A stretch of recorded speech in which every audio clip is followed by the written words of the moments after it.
Forward.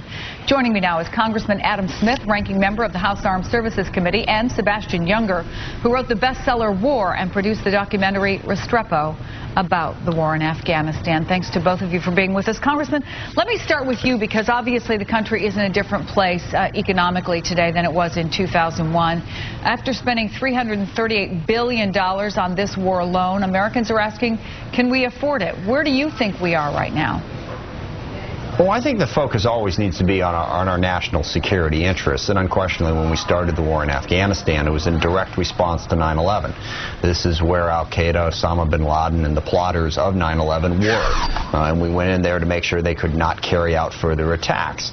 And then the issue was, once they were driven out, how do we make sure they don't come back? And the best way to make sure is to make sure you have a stable government in Afghanistan, and not just in Afghanistan, but in Pakistan. Well, but that's one of the places where a lot of people see a problem is the stability of the government and obviously the corruption there. We spent what, I think the latest number I saw, $57 billion on rebuilding, and by everybody's accounts, we're not sure where a lot of that money has gone.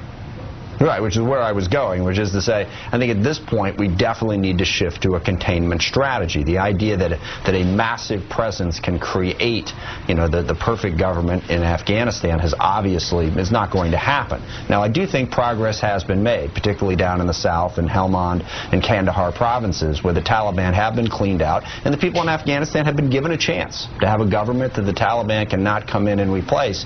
But it's time for us to begin to draw down and have them run their own government, because our presence as well fuels the insurgency. So it's a double-edged sword, and I think it is time to begin to draw down. I would support a drawdown even more rapid than what the president has proposed. Well, let's talk about where we are now, Sebastian. 98,000 troops on the ground. That's the most that we've had. We're scheduled to draw down by about, I think, 30,000 by the summer.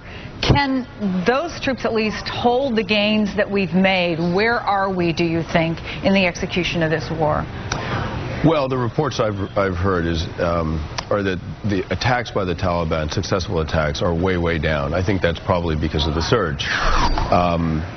As a result, there are other kinds of attacks against soft targets, embassies, against civilians, assassinations. I think you could see that as a symptom of the Taliban having more trouble on the actual battlefield.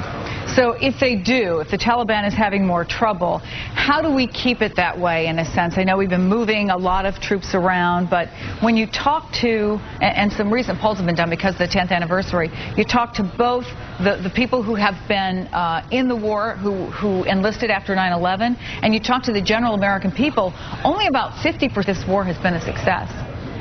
I mean, that's interesting. I mean, without a true presence in Afghanistan, almost certainly we could not have killed Osama bin Laden. You can't fly SEAL Team 6 from Virginia to do that job. You need intel development on the ground. You need forward operating bases. So at least by that measure, it was a success. In terms of stabilizing Afghanistan, you have to remember where Afghanistan started. In the 1990s, it was really a bloodbath and very chaotic. Education's up sevenfold. A third of the students are girls.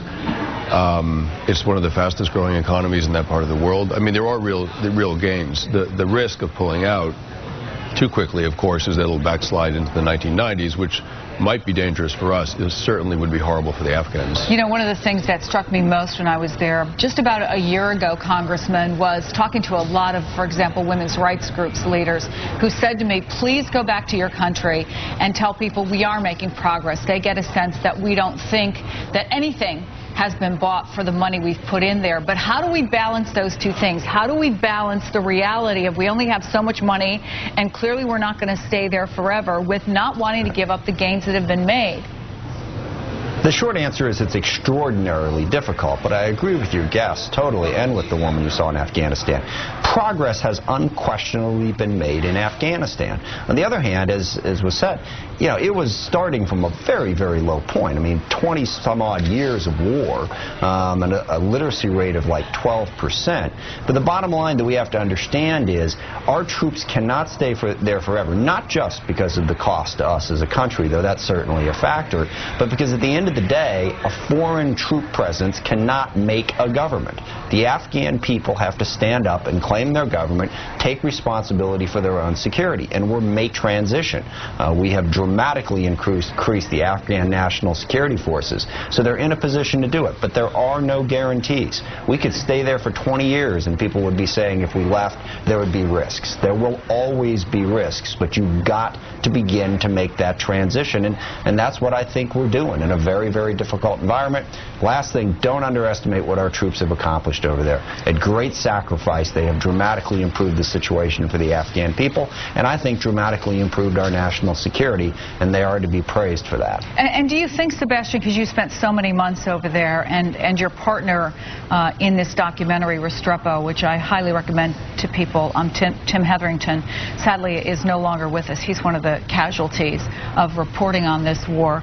But do you think, and I know you keep in touch with some of these guys, do you think they feel that they've accomplished something? Because how horrible it would be if they were there, many of them 2 deployments, 3 deployments, and felt somehow that nothing had been accomplished in these 10 years.